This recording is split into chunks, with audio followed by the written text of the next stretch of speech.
Tak, takže si přesměroval.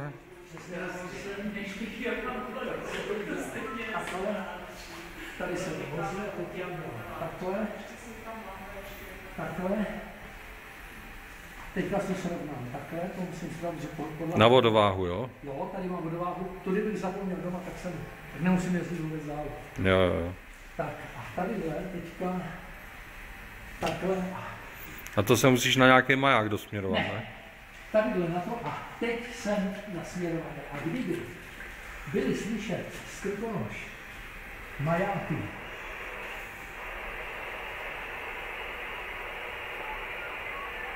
už jsou. Teď se to žaví ještě. Jo.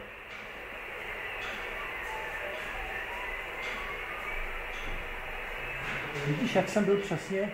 No, to je úžasný, že to trefíš. Ne, tady je značka udělaná. To je podle stupňů, srovná se to podle línu. A to je na 24 teda. To je na 24 maják, teď si teďka sedne, až se to nažaví a zkusím poslouchat na 47, poslechnu to oblíbené.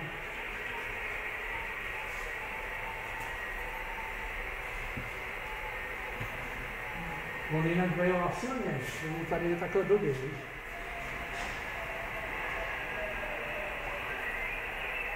Tak tady je z Černý hory a tadyhle bejval ze Žavího. Ještě není slyšet. No, on je to utopený v té mlze. No. Černá hora už asi nad tou mlhou. Tak. Asi jo. No jo, Kozákov je 740. Tak to nechám, až si to sedne. Zavolám Trebina, Trubnem tež. Ještě pozor, koukej. To jsou takové níněry.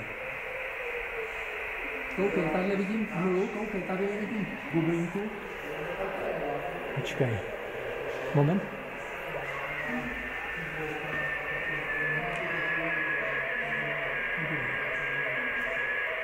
To jsou takové níněry. A kdybych tohle neudělal, tak vůbec nic neuslyším. No to jasný, to se nikdy netrefíš. No. To protože je exaktní parabola. A kdyby byla blbá, tak bych třeba něco slyšel. Tak by to bylo rozprostřený. No.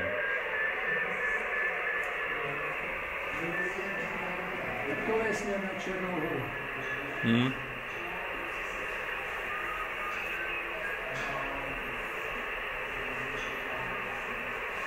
Tady je zežavý maják. Slyším. Už to začíná být slyšet. Tak ty pribine jednou. Tak teď tam dělám tohle. Tohle. To je na žalení, jen to zapnu a říkal, koukej, takhle funguje ten zesilovač. No, tak to je dobrý, tak to můžeme. Tak jo. Tak na 9 na 100, no. Na 9 na 100, to je tenhle ten směr. Tohle je tenhle ten směr.